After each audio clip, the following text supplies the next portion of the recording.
दोस्तों, आपने ये तो सुना ही होगा कि आज से 6.5 करोड़ साल पहले एक एस्ट्रॉयड के गिरने के कारण धरती से सभी डायनासोर्स का नामो निशान मिट गया था और फिर जाकर धरती में इंसानों के रहने लायक कंडीशंस बने। लेकिन क्या सच में उस वक्त सारे के सारे डायनासोर्स मर गए थे या फिर उनमें से आज भी कोई जिंदा बचे हुए हैं और हमारे आसपास ही रहते हैं? आज के एपिसोड में हम इसी रोचक सवाल पर चर्चा करने वाले हैं। तो मेरा नाम है अनिरुद्ध और चलिए शुरू करते हैं आज का ये एपिसोड।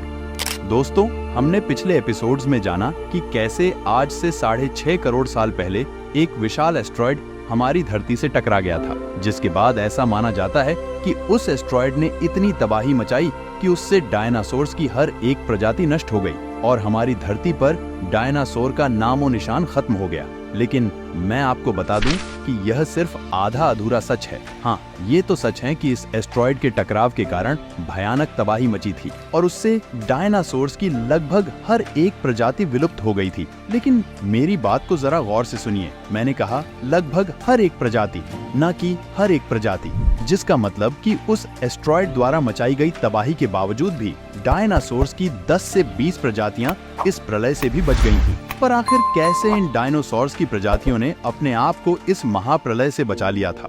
दरअसल ज्यादातर प्रजातियों ने समुद्र की गहराइयों में छुपकर अपनी जान बचाई और कुछ प्रजातियां जो एस्टेरॉयड के टकराव वाली जगह से दूर थीं, वो भी बच गई थी। अब यह सवाल आता है कि उन प्रजातियों का आखिर हुआ क्या? तो इसका जवाब बहुत ही आसान है। समय के साथ साथ उन्होंने अपने आसपास के वातावरण में ढलने की संपूर्ण कोशिश की। उन्हें कई कठिनाइयों का सामना करना पड़ा। जो डायनासोर्स समुद्र में गए थे, उनमें से ज्यादातर डायनासोर्स क्लाइमेट चेंज को सह नहीं पाए और कुछ ही दिनों में मर गए। अब अगर बात करें उन डायनासोर्स की जो एस्टेरॉयड के टकराव वाली जगह से दूर थे और जो जमीन पर ही रहे, ये डायनासोर्स अपनी लाइफ को बचाने के लिए हालात से संघर्ष करते रहे। एस्ट्रॉयड इम्पैक्ट की वजह से धूल के बादल पूरे आसमान पर थे, जिसकी वजह से धरती पर कई सालों तक सूरज की किरणें नहीं पहुंच पाईं, जिससे सतह पर मौजूद सभी पेड़ पौधे सूखने लगे और शाकाहारी डायनासोर्स के खाने की कमी होने लगी, जिससे कि एस्ट्रॉयड इम्पैक्ट के कुछ महीनों बाद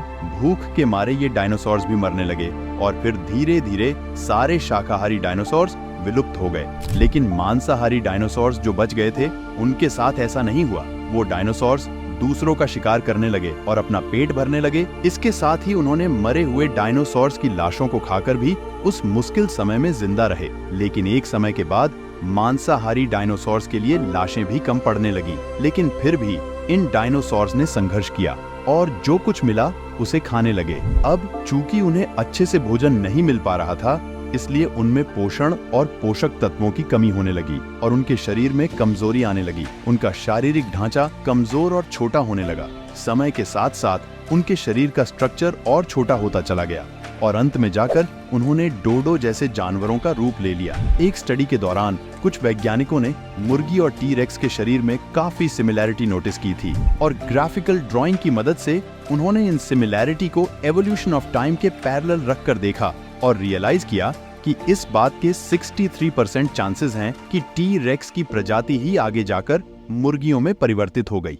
हालांकि इस स्टडी में कितना सच है और कितना झूठ, इस बारे में तो कोई नहीं जानता, पर इतना तो यकीनन सच है कि डायनासोर्स की पूरी आबादी उस एस्ट्रॉयड के टकराव के बाद नष्ट नहीं हुई थी। दोस्तों, आपको क्या लगता है, क्या डायनासोर्स आज भी जिंदा हैं? कमेंट में हमें जरूर बताएं। और अगर आप डायनासोर के अंत और इंसानों की उत्पत्ति के बारे में जानना चाहते हैं, तो इस चैनल को सब्सक्राइब करके आपके सामने आई इस वीडियो पर क्लिक कर दीजिए। और अगर आपको ये एपिसोड पसंद आई तो इसे एक लाइक जरूर करें।